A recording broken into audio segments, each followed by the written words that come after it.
NTID for access as well. He has also published in many spaces, and he recently won an award. And that award was received for a first place winner in the student research competition at the ACM CHI Conference on Human Factors. He also, yes, right, the ACM Conference on Virtual Reality, Software and Technology. He also got Best Poster at the ACM Conference. I could go on and on about his accomplishments. I read them, they're wonderful. But in summation, I would like to say that Abraham's research today, his focus is on technology and how technologies impacts people who are deaf or hard of hearing, including both speech and sign language technology. So without further ado, I will turn it over to Abraham to begin his presentation, and I hope that you all enjoy. Thank you so much, Abraham, for being with us here today. And now I'll turn the spotlight over to you. Hello, everyone. Thank you for coming. I'm so excited to be here. And thank you, Melissa, for that fantastic introduction. Thank you for helping me to market myself here. All right, I will go ahead and get started. Let me share my screen.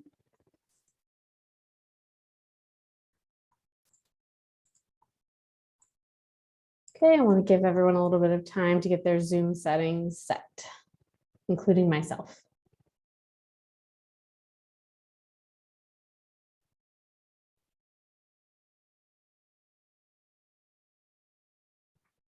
My name is Abraham Glasser, and I am a PhD candidate at RIT. I'm in my final year now of my PhD program, and next month I will be defending my proposal. I'm very excited to be getting toward the end of my PhD process. I'm here to present one of the lines of research that I've been focusing on American Sign Language Video Anonymization to support online participation of deaf and hard of hearing users.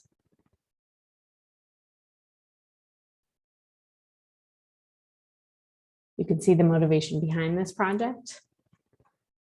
Currently, there is no satisfactory solution for anonymous communication in a sign language. There is, though, strong interest in the deaf and hard of hearing community for the opportunity to communicate through ASL in a way that is preserving of privacy and allows for information to be shared anonymously, especially when discussing sensitive topics. And on the tech side of things, it's now more possible than ever for that to happen. You've probably seen things called deep fakes in the news, where you can change the face of a person on a video, and that is technology that we can leverage. You can keep someone's facial expressions in terms of their overall facial movements, which is important, of course, for American Sign Language, as so much communication is conveyed through the face, but still have the face be anonymous.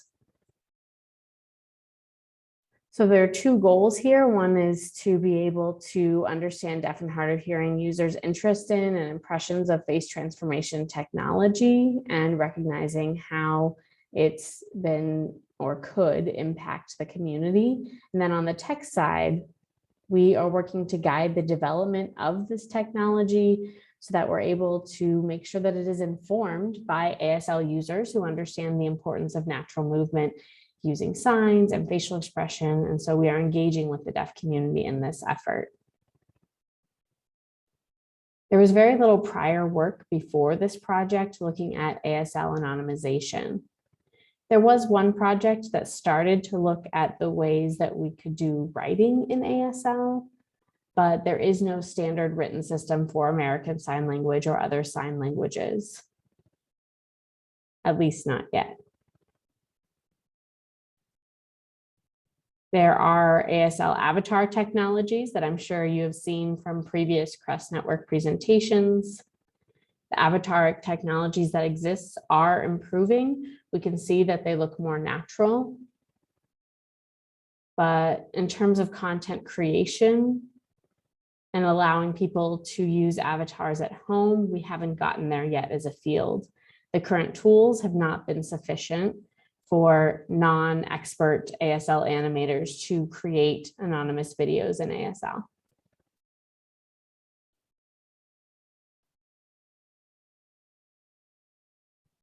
In this study, we created a few prototypes.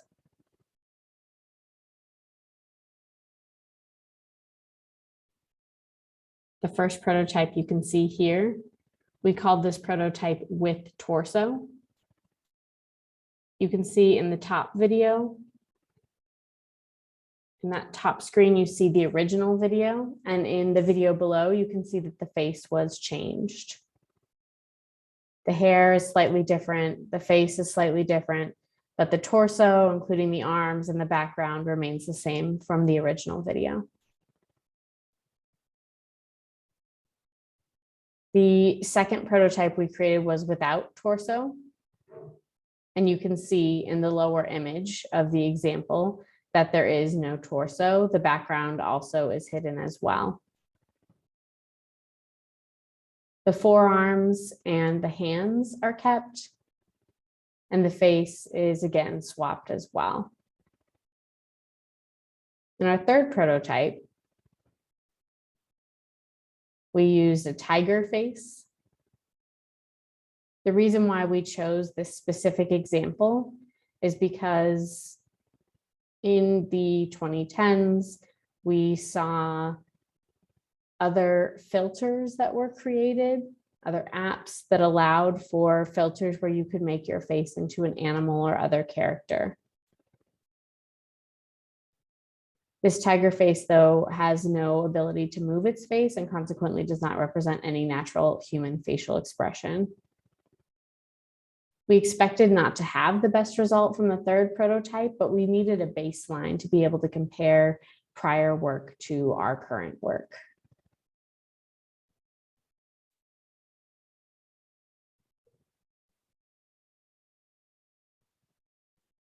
This slide describes an overview of our study and how our study has been structured. I'll give you a moment to read it.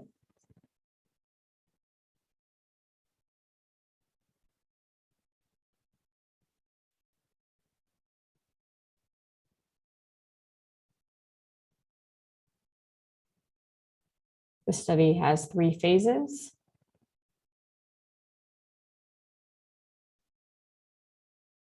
In the first phase, participants watch a disguised video and guess the original signer from a lineup.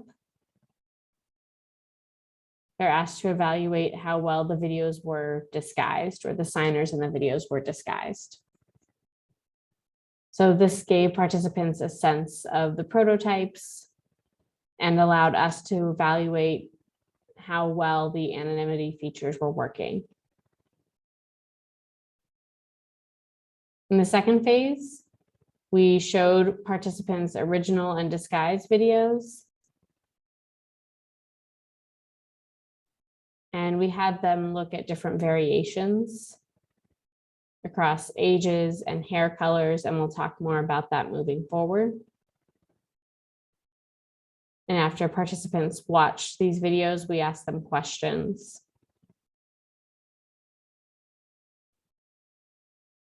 In the third phase, before participants came on the given day, they actually sent a video of themselves signing, which we used to disguise their identity.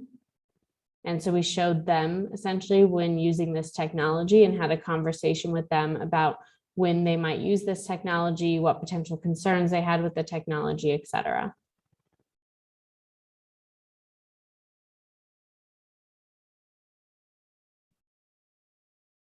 You can see what we did for phase 1 here. On the top row, you see a female, on the bottom row, a male. On the left-hand side, you see the anonymized faces, one with torso, one without torso. Then you can see the lineup here of various faces, and we asked folks to guess which face represented the actual person.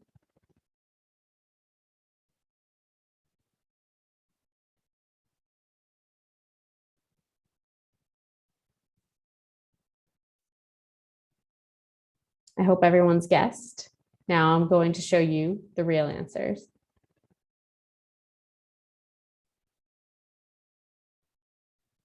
We had 16 participants. 4 of the 16 correctly guessed the female.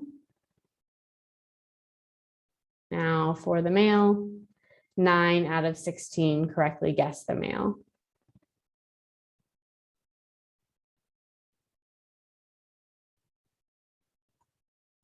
What we see is that there is potential for anonymization of ASL videos when the correct guesses were only 4 out of 16 and 9 out of 16. For some people, it was very easy to guess who the original signer was. For others, it was more difficult.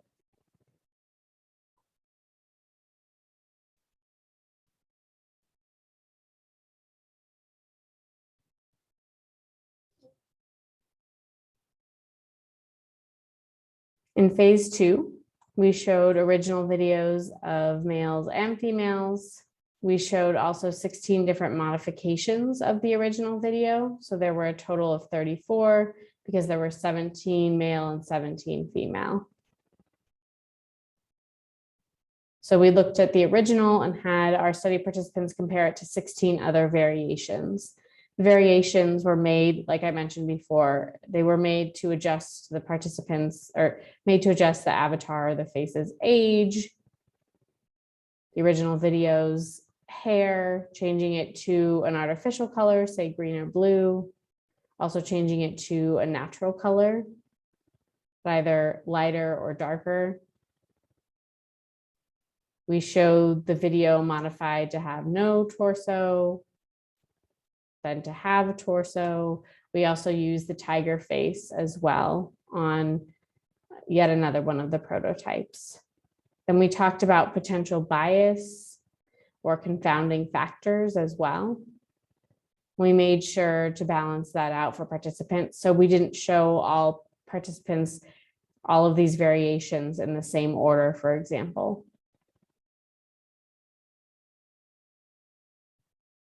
After we showed participants the essentially 17 variations, we used a Likert scale, so a scale of 1 to 5, and then also had qualitative discussions or interviews with each of the participants.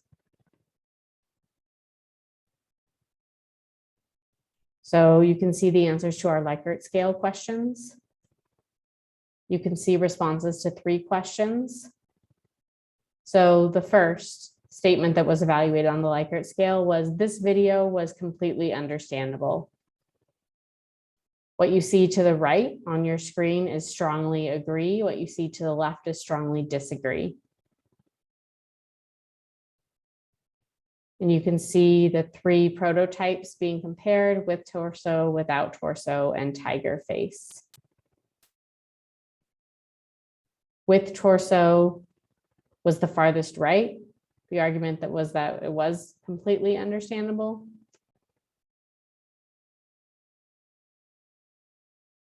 In the next statement that was evaluated on the Likert scale, it was looking at the video's naturalness of appearance.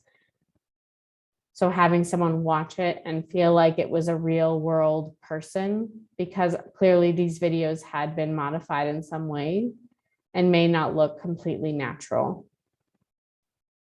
We wanted to see how these prototypes affected naturalness.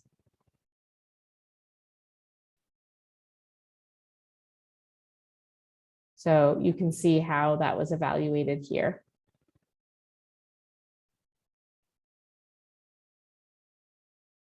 Lastly, there was a focus on anonymity.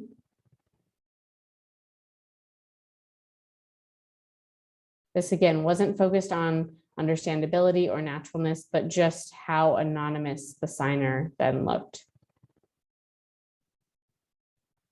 We got some feedback from a few participants. One participant said, when you take out the torso, it's harder to understand.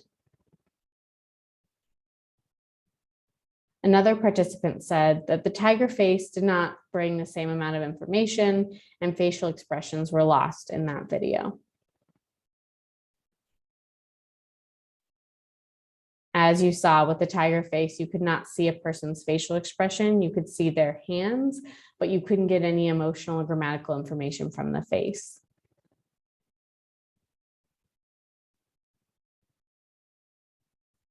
Then in naturalness, One person said with the body was better with the torso because you could see the whole body as whole. It felt natural. Another quote said the face didn't look natural, but the rest of the body did.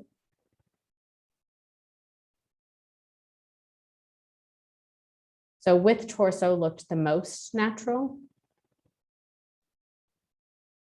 Without torso looked a little bit strange or less natural. And with the tiger face was the least natural prototype.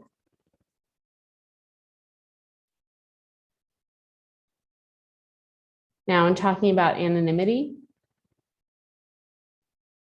we saw that the responses were relatively similar across prototypes. One respondent said, without torso is best, but sometimes you can still identify people by the body shape, etc.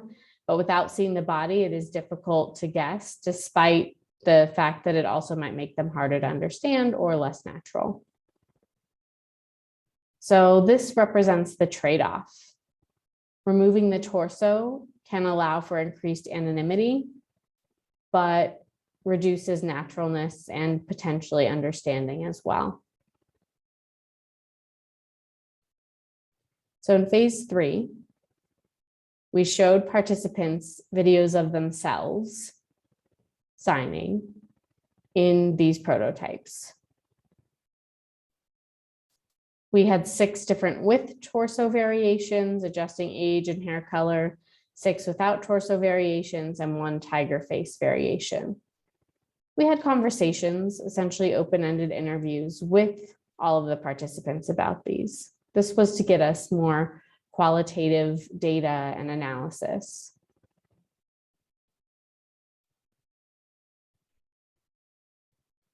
You can see the results here. Let me give you a moment to read.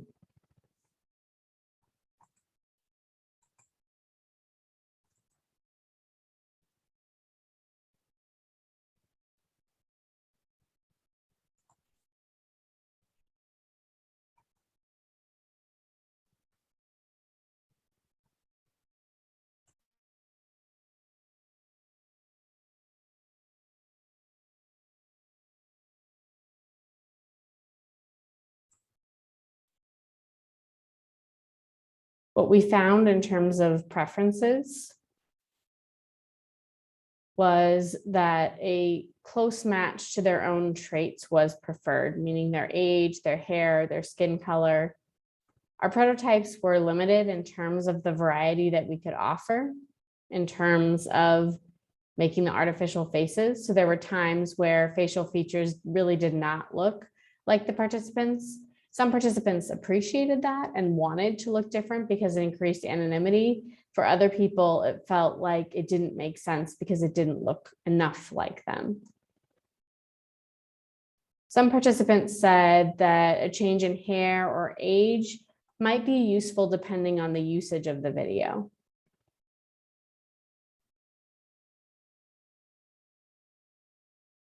They said with close friends or family, they might not want as much of a change. For example, they might keep their hairstyle the same, but if it was to be shared with the general public, they might prefer additional anonymity, including a change in hair color or age. Then we talked about potential use cases. They saw use cases as being or giving an opportunity to express personal views on sensitive and confidential topics. They saw that they could be beneficial to use on social media, especially when sharing information outside of their immediate personal network. And intuitively, this makes sense, right? Wanting to be able to share something publicly may mean that you want it to potentially be shared in a more anonymous way where your face or your hands would not be represented in the same way. It provides an additional layer of security. For example, if you write a journal article in English, you can make sure that that's anonymous by not attaching your name to it. But to communicate similar content in sign language, we do not have an option like this unless we do pursue anonymization. There were some concerns, and that included using this for unethical purposes. This could be very cool technology, but people could also use this technology for nefarious purposes. For harassment, for example, for bullying, because they wouldn't be able to be caught because their face wouldn't be there. So it could be used for trolling, cyberbullying. It could also be used to impersonate another person. So to try and create a video that made it look like another person entirely was signing the video. And that could harm that person's reputation. So that is a concern that participants shared in terms of ethics with this technology.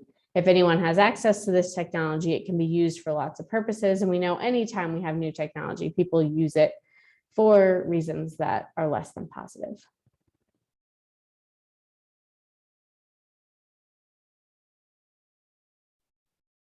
I mentioned earlier that there are some trade-offs. You can see them listed here. The more understandability that exists, the less anonymity there is.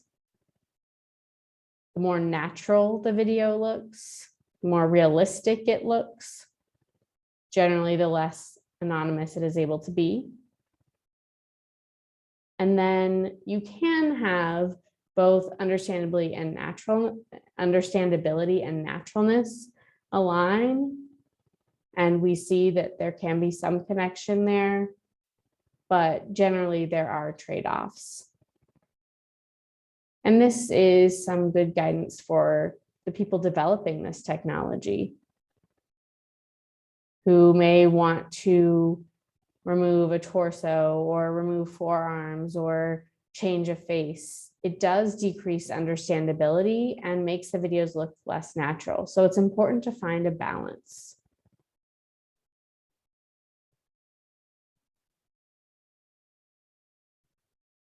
I'll give you a little bit of time to read this text-heavy slide.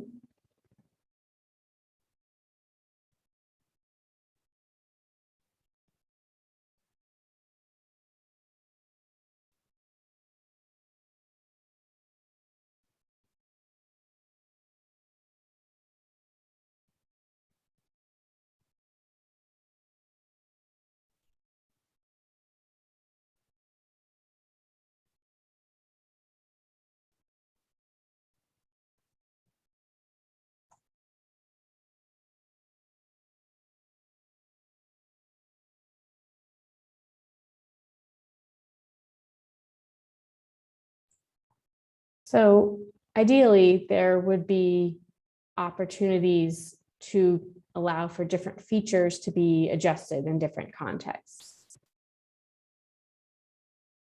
The people developing this technology need to allow for options to manage these trade-offs. As I mentioned before, there may be certain contexts where anonymity is the priority, and having an incredible deepfake is a much better option, where hair, filter, age, and torso may all be removed. But there are other contexts where this is less important, and a simple change in the appearance of the face would be enough. The designers also have to consider the perspectives of viewers and creators in this content. The tools need to be easy for creators to use and to implement when they're posting on social media or on other platforms.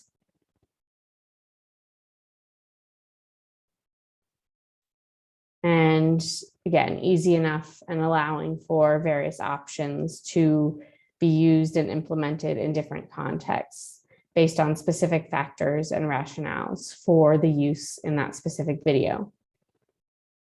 But these designers also have to think about the end user or the end viewer and to make sure that the message is still understandable. Because the intention of sharing a video is to share information. And if the video is no longer understandable or natural, then it is less beneficial to the audience. So it's important to find that balance that still allows for information to be shared through the face and the hands while preserving the anonymity of the individual signer. It's important to have the deaf and hard of hearing community involved with this technology and this work in order to make sure that that balance is able to be struck. Of course, there are always ethical concerns to consider as well. People may want to change their skin color and hair color to be different than their own. That can be good or bad, but we have to consider the ethical concerns to that of being able to take on the identity of another person and how this might be used for harassment. And there may be specific times of trying to impersonate another person, and we need to make sure that this technology does not allow for that, where when they are using this technology that it does not make one person look like another, but must use AI to make the face of a person that does not exist.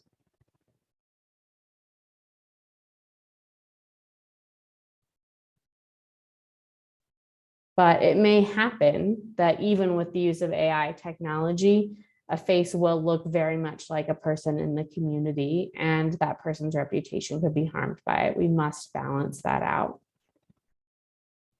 This slide talks about the limitations of the study and potential future work. We had 16 participants, which is a good number, but there wasn't a lot of diversity in those 16 participants. All of them were recruited through the same university. They're also between the ages of 18 and 25. We didn't have older or younger folks involved. The technology itself and the collaborators who we worked with on this were good at making some changes, but we're only able to create a few faces. We need to make sure that various skin colors, hair colors, and bodies are represented.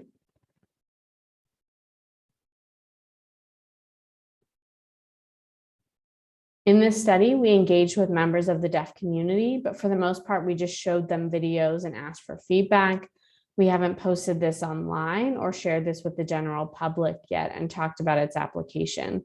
We talked about it to a small group of people.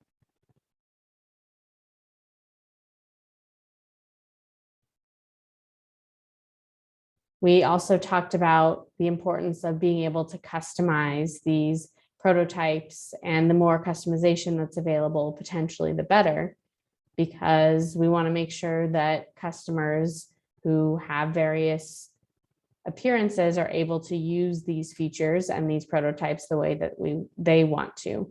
We want to make sure that the customers are involved throughout the process and that we are looking at UI throughout the process and not just at the end. It's important that we continue to look at different ways of disguising the body and achieving anonymity protection, because there are times where even just showing the torso is enough that people could recognize their friends or another member of the community. So we recognize that changing the face alone is not enough, and that's something we need to look into on the tech side as well, and how to make sure we could create other torsos that would be effective in these situations. Thank you everybody for watching. I also want to mention that this work was published with Assets at the Assets 2021 conference. It's a huge conference in computing accessibility. You can see the link to our paper. We presented with the conference on computers and accessibility. If you want to read that, feel free.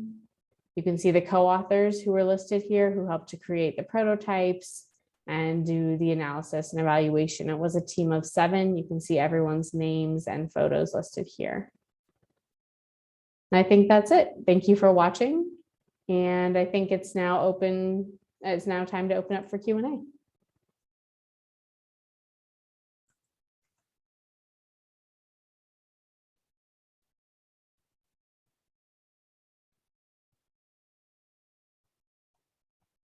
Hello there. Thank you so much, Abraham, for an amazing presentation. I really appreciated learning about your work and what you've done so far with this project. And I'm wondering if I can ask my peer to come up on screen. Melissa? Sarah? I'm sorry, Sarah, if you can come on screen. Excellent, thank you. So Sarah and I will handle the Q&A together. We've got about 25 minutes to do that. And we've got a lot of questions here as well. So let's see.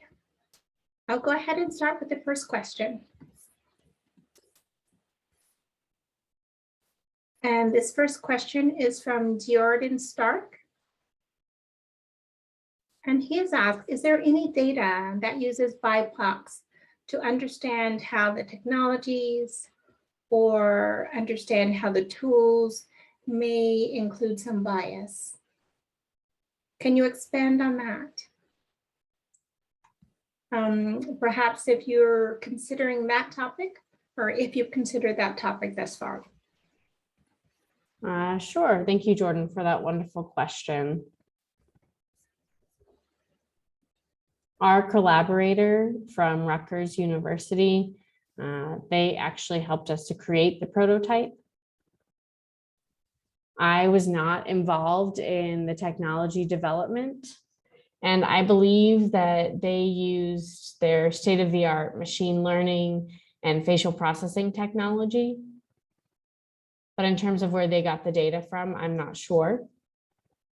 I also agree with you. It's important that they are including diversity of all kinds, including BIPOC people, including people of various races and ethnicities.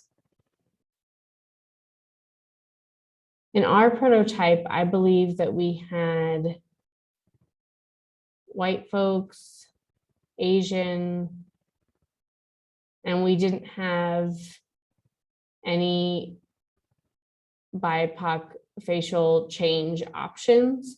We had participants who were BIPOC and we were not able to fully adapt to that. So that meant that we had to use white or Asian faces. And some of our BIPOC participants talked about their frustration in that and having their face represented as white or Asian, which increased in anonymity, but represented their identity less well. So that is an important issue. Sarah, I'm looking at the next question, and that comes to us from Joseph Hill. And he has asked, was there racial bias in the language that was used? Joseph talked about the fact that he is currently doing a study on racial bias and language evaluation. And says, I have to use animated avatars to anonymize the original signers, but that's not practical. So with this motion capture technology, I actually had to hire a team of students who majored in motion capture and animation, and it took a lot of time. It took about a year to finish the project, and I had 2 sets of 5 videos of animated avatars, and they were only about a minute each. But with this deep fake technology, I'm wondering, will that take less time with the change of hair texture or change of skin color of the original signer? I saw that question in the Q&A, and I see that there are several responses to it as well. Thank you to others for responding and for that participation. Let me take a quick look there and see where the discussion has gone. I see Jordan responded saying that deep fakes tend to take less time. And that's true with machine learning and AI, the way that it can be done through a computing model. That is the case. But it's computationally dense. At the same time, it overall takes less time than a human signer and using motion capture technology, but it still is a lot of work. And yes, behind it, there must be good data and good models. So even if there is a great statistical model, if there is no good data to train it on, then the model is essentially worthless in the real world. You need a lot of data in order for this to work. As an analogy, when we talk about speech recognition technology, which is something I worked on in the past, I'm sure that you've seen, for example, with live transcribe, that you can speak and see captioning that seems to be relatively simple technology, but actually took not just millions, but billions of audio samples, billions with a B, audio samples from telephone calls over a number of years to get enough data. I mean, this came from data from the 1970s and on, is my guess. And that is what allows for live transcribe to understand accents and understand people speaking in many different ways. So we need a similar amount of data to be able to train machines and AI on in order for it to work well for people of different races. Does that answer the question? Yes, this is Lorna. That answer is good. Probably not the final one for this topic. I do have a clarifying question regarding one of the questions that are in the Q&A box. There was one person who was wondering more about the technology development. And could you perhaps clarify how these sample videos, how were they made? For example, so far, were they all produced by hand? And then you put the changes in manually? Was there any AI involved in that? So if you can describe more in depth about how they were made. How did you make the new version of the video and what was involved in that process? Sure. So like I mentioned before, I wasn't directly involved, but I am aware that they used a few different machine learning models, including LSTM for machine learning experts here, and CNN, graphical AI models, and we're able to use those for adaptive imaging. I believe that there was no manual editing involved. It was fully done by AI.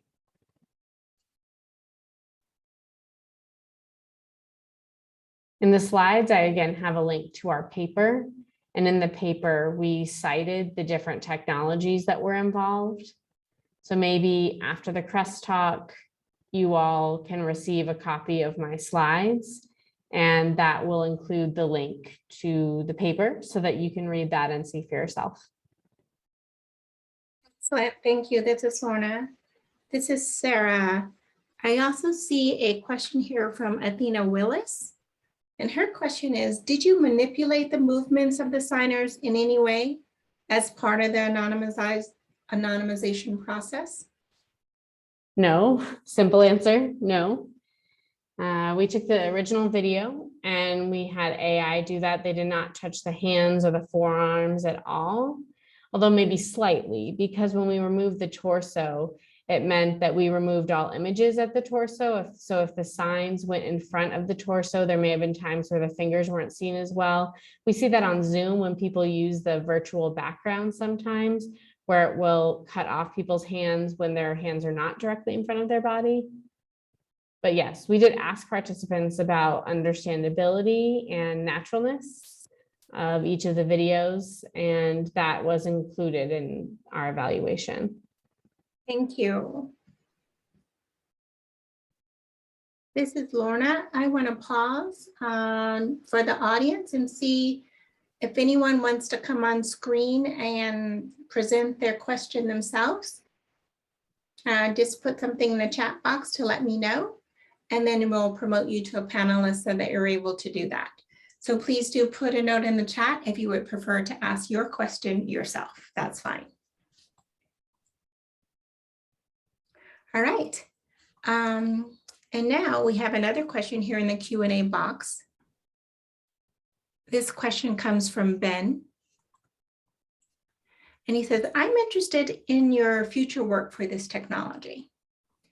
What do you see happening in the future of anonymization and this deep fake technology? What do you envision the future holds for this? So you're asking me to predict the future for you. Okay, sure, no problem. would say a few years ago when we started to see more deep fakes on social media, for example, you could still tell that something was a little bit off intuitively. You could catch it in the image at certain points. You could tell that something was off and didn't feel quite right. Most deep fakes are of people speaking, not signing. And actually just last week, I saw a video that was a deep fake of someone pretending to be Tom Cruise, the actor. You saw that too. Yes, I saw that as well. And there were certain points that people would begin to question. And I think that we will get to the point though, where the face looks smooth and natural enough that it'll be recognizable, that it won't be recognizable that it's a deep fake.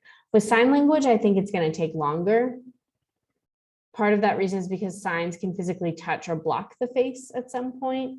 I also think that deaf people will be able to tell through signing style, maybe because of the speed, the pace, the motion, the use of finger spelling.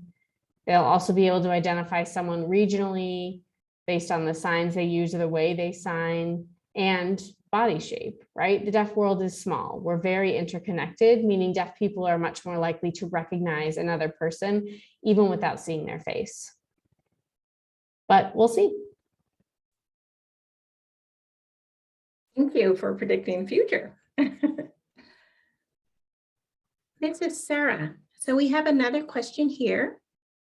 And this question is from Jordan Stark.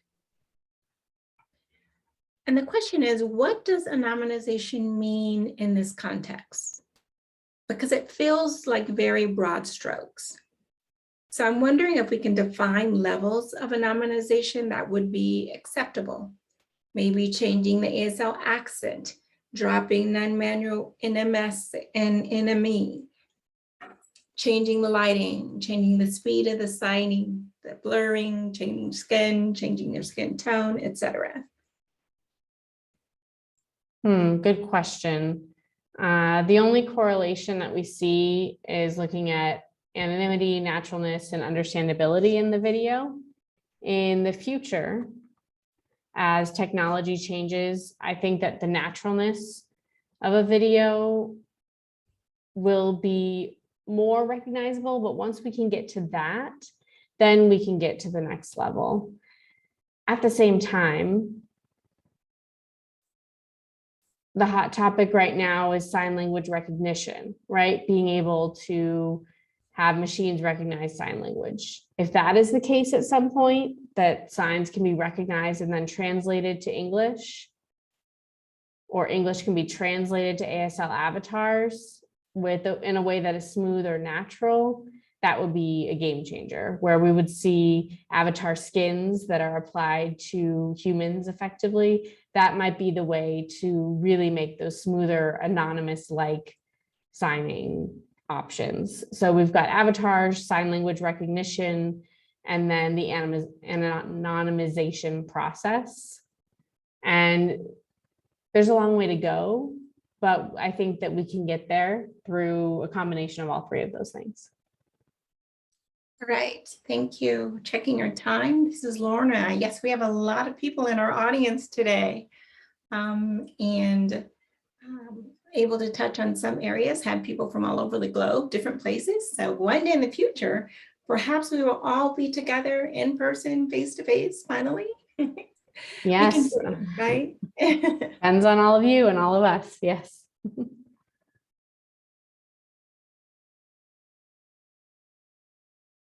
So related to what you just mentioned about avatars in that part of the process, one person has asked, what about avatars?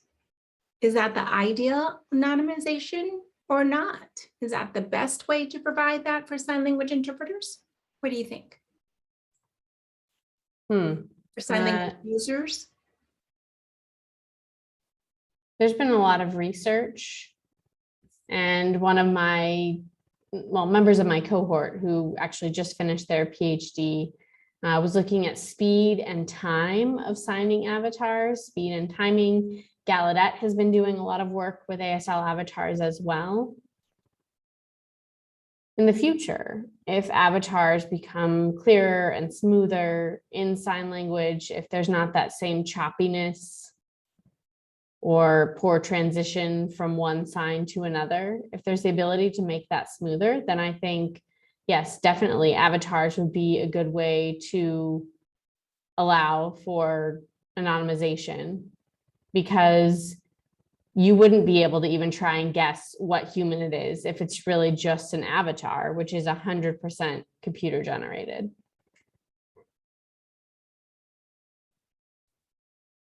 However, you know, with avatars, sometimes you can still recognize who that person is because of the way that the avatars move, their signing accent, they can be recognized. So I think that movement is still a giveaway in terms of identifying who that person is. So we might have to work with that a little bit to reach the state of full anonymity when we're talking about how they move as well. Right. And if you're talking about avatar creators, certainly you could tweak those settings to change the speed and timing as well. And if sign language recognition is also applied, then potentially recognizing one person's style, tempo, intention, and be able to tweak the avatar to represent that. That automaticity would be really nice. That's an interesting discussion about knowing the sign language. Actually, Joseph Hill asked a question. He said, in phase 1 of your research project, I'm wondering, were the participants at the same institution as the original signers? I'm just wondering about the familiarity factor and whether or not that helped the participants to guess correctly.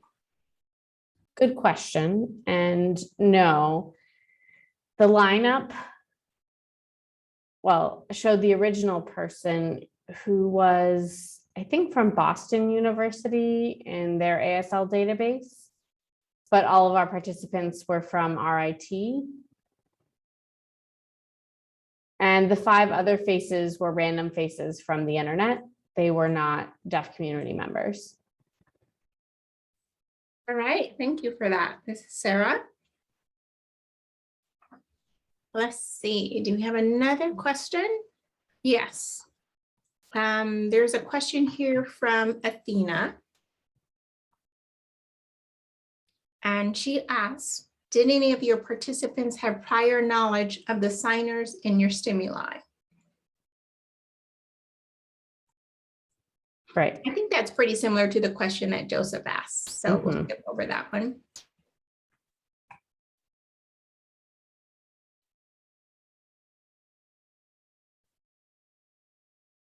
Oh, okay. This is an interesting question.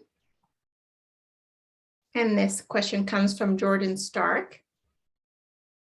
And the question is, how effective is torso, no torso, for some deaf plus folks who use wheelchairs, or perhaps for those who are missing an arm? Could you add an arm? That's an interesting point of discussion. That's not something that's come up with our participants or in the original videos. Everyone was able-bodied. I would imagine that a wheelchair user would be similar to if you had someone seated, where more of the torso would be cut off, but the shoulders could be shown in addition to the forearms. But that's a good question. And again, we need more use cases like you just mentioned. I've seen a lot of comments in the chat. I haven't been able to read it. I don't know if there's anything interesting there we want to dig into. Good point. Good point. Thank you. I think there's a lot of discussion going on there, but no big questions to respond to. But yeah, great discussion. And seems a lot of interest from our audience today. This is Sarah. I think we have time for 2 more questions. If you're willing, Abraham, to respond to them. Of course. Great. All right. So let's see. This question comes to you from Bobby Cox. And Bobby is asking, would it be possible to use the deep fake ML technology to actually map ASL data on top of a 3D model and avatar, and thereby sidestep some of the ethical issues about impersonation? Because there can be steps in the ML model to cull any unneeded portions in situations of, for example, someone with no left arm.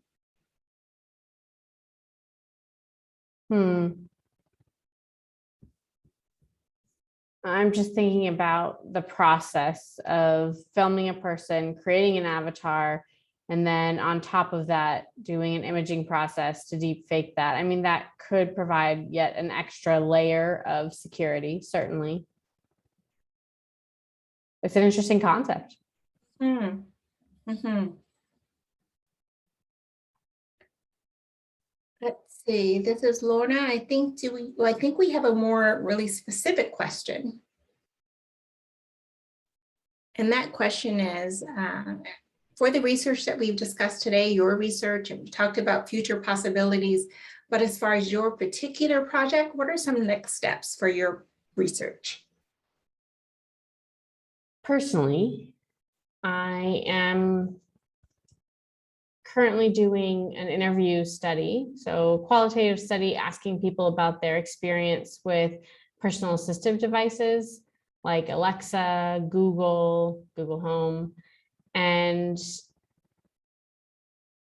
asking them, when we think about, for example, people being at home and Alexa picking up on those specific noises, but I'm wondering about the ability to use sign language with a camera being there watching all the time.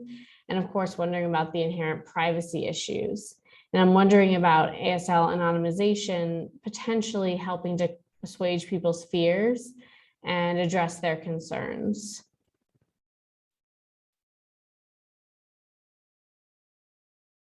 And some of my collaborators have been working on that technology on the machine learning side. And I'm hoping that there will be able to be more data to train this on, again, by BIPOC people of different races, added into the data set. In terms of more broadly, what's next? People who aren't necessarily tech developers could still engage with more of the deaf and hard of hearing community through things like CREST. People who are tech developers can still have these conversations about avatars, machine learning, sign language recognition. We just need more of these conversations that are interdisciplinary. We need to have interdisciplinary collaboration moving forward. This is Lorna. Thank you so much. I agree with you 100%.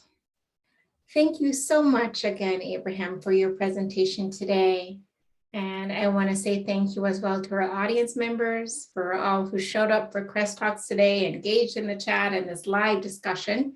You had some great ideas that you put out there so far. And please, if you can, go ahead, sign up to join us. For the rest, join us on the CREST network. If you have not, be sure to do that. And you can probably even look at our website as well for more information. We will continue to host our CREST Talks throughout the year. So we're looking forward to sharing that with you. And thank you for everyone who ran the Zoom presentation. For the presenter, thank you again. To Abraham, thank you so much. Goodbye, everyone. Oh, and I did share my email address. Thank you, and we'll do that as well. And it is being recorded and preserved with the captions and sign language for future distribution. Great. Thank you all for coming today. This was wonderful. I did share my email address in the chat, I was saying, and I'm glad to see this wonderful discussion and some familiar faces or names here in the chat as well. Perfect. Thank you so much. And goodbye, everyone. Goodbye.